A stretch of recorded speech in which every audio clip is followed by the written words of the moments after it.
Hello dear students. तो आज हमारी नेम रिएक्शन नंबर 6 है, जिसका नेम है वुड्स अभिक्रिया वुड्स रिएक्शन। तो आइए शुरू करते हैं आज की अपनी ये नेम रिएक्शन।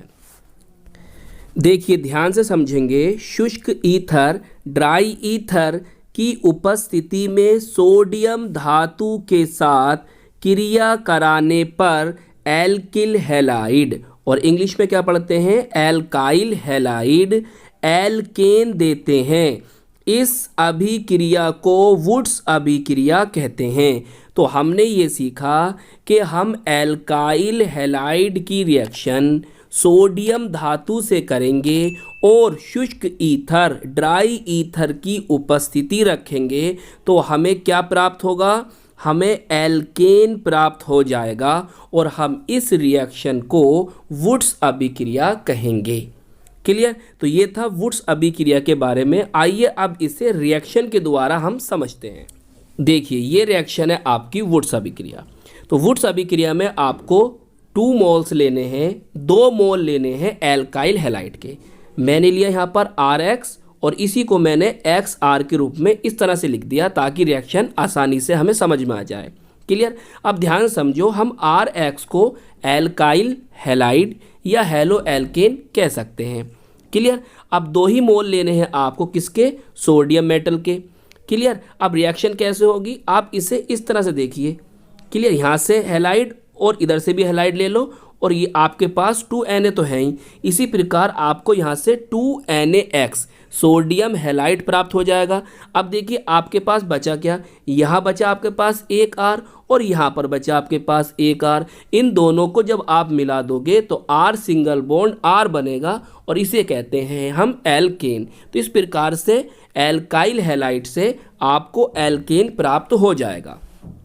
क्लियर। अब याद रखने वाली बात यह है कि इस रिएक्शन के द्वारा आप मीथेन नहीं बना सकते। क्लियर। मीथेन में केवल एक कार्बन होता है जिसका फॉर्मूला CH4 होता है, और यहाँ पर जो प्रोडक्ट बनेगा उसमें कम से कम 2 कार्बन होंगे। क्लियर। अब ये भी बात याद रखो कि वुड्स अभिक्रिया जो होती है वो असेंडिंग सीरीज की अभिक्रिया होती है। इसमें जो प्रोडक्ट बनते हैं उनमें कार्बन की संख्या बढ़ती है, मतलब प्रोडक्ट में कार्बन की संख्या अपने रिएक्टेंट की तुलना से अधिक होती है। क्लियर। इसीलिए ये असेंडिंग सीरीज की रिएक्शन है, असेंडिंग सीरीज की अभिक्रिया है। क्लियर। आइए अब हम इसे एग्जाम्पल से समझते हैं। देखिए ये जो आपके पास रखा हुआ है RX, जो R है वो कौन है, आपका एल्काइल ग्रुप है। तो हम यहाँ पर मिथाइल, इथाइल या प्रोपाइल ले सकते हैं, और जो X है ये आपका कौन है, हैलाइड है। हम X के स्थान पर Cl, Br या I ले सकते हैं। क्लियर। ये बात समझ में आ गई कि हम R के स्थान पर क्या ले सकते हैं और X के स्थान पर क्या ले सकते हैं। क्लियर। तो हमने क्या लिया, देखिए हमने लिया यहाँ पर R के स्थान पर CH3 और X के स्थान पर क्या लिया हमने, Cl। तो आप कुछ भी ले सकते हैं, इथाइल ले लो, C2H5 ले लो, और Cl के स्थान पर Br ले लो या I ले लो। क्लियर। ये मैंने आपको अभी बता दिया। तो अब देखिए CH3Cl का जो कॉमन नेम होता है वो होता है मिथाइल क्लोराइड, और आईयूपीएसी नेम होता है क्लोरोमीथेन। क्लियर।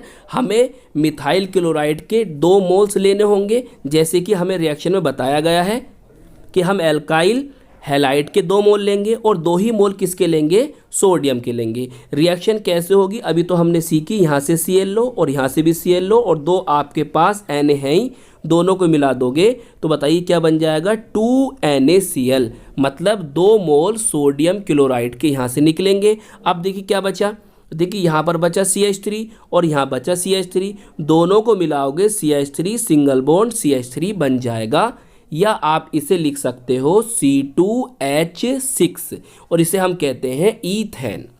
क्लियर। इसी तरह से आप इसके और भी एग्जाम्पल ले लो कि हमने R की जगह CH3 लिया था, आप C2H5 रख लीजिए या फिर प्रोपाइल रख लीजिए। क्लियर। इसी तरह हमने यहाँ पर X के स्थान पर क्या रखा था, Cl रखा था।